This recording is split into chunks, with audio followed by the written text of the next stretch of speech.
প্রেম কি সুন্দর, তাই না? কেউ ধ্বংস হয়, আবার কেউ সুন্দর একটা জীবন ফিরে পায়। ভালোবাসার এই অদ্ভুত খেলা একটা জীবনকে শেষ করতে পারে, আবার সুন্দরভাবে গড়ে তুলতে পারে।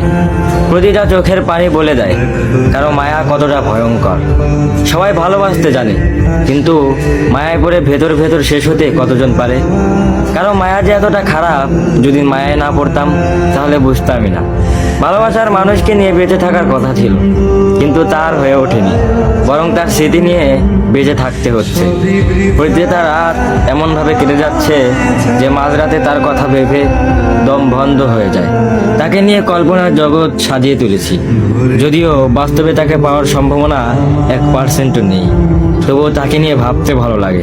ভালো লাগে তার স্মৃতি মনে করে উপন্যাস লিখতে, ভালো লাগে তার দেওয়া কথা মনে করে আফসোস করতে। তার সব কিছু ভালো লাগলেও তার আমাকে ভালো লাগতো না। সে তো ভালোবাসা নিতে জানতো, কিন্তু সে কখনোই ভালোবাসা দিতে জানতো না।